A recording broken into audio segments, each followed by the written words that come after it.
A jury's job is not to provide vengeance, it's to uphold the law, and that's what happened. And now at 11, an alternate juror in the Kate Steinle murder trial opening up tonight about why he thinks the jury's not guilty decision was spot on.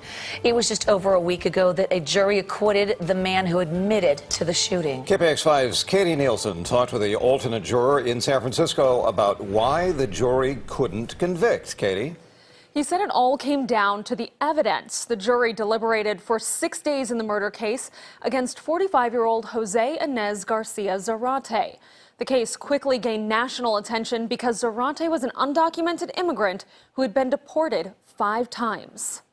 An illegal immigrant shot a gun, killed a citizen, and was charged with murder and manslaughter and acquitted, and that sounds bad. It was a verdict that renewed debates on immigration and sanctuary cities. The president turned the case into a political chess piece. Because San Francisco is a sanctuary city. In other words, a city run by politicians.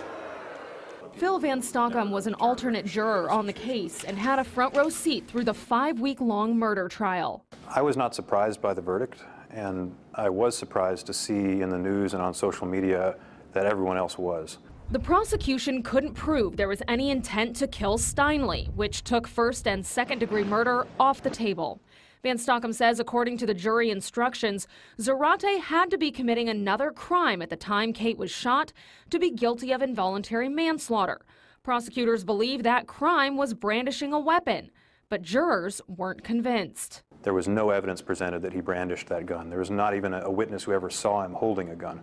So it wasn't possible to convict him or to think beyond a reasonable doubt that he had brandished that weapon, which technically prevented the jury from convicting on the manslaughter charge. He says that's why Zarate was acquitted of all murder and manslaughter charges, and it has nothing to do with sending a political statement. What the jury did in this case was they listened to the evidence, they listened to the law, and they made a decision according to those things, what had been presented in the courtroom, and I don't think politics came into it at all. He hopes people can understand why the jury made the decision it did. A jury's job is not to provide vengeance, it's to uphold the law, and that's what happened. The political debates surrounding this case are still going on. Today in Portland, protesters gathered to demand immigration reform and held up signs demanding justice for Kate. The group Patriot Prayer organized the march as a memorial to Steinle, but counter-protesters from the Antifa group showed up as well. A fight broke out between the two groups, and at least one person was injured and another arrested. Katie Neilsen, KPIX 5.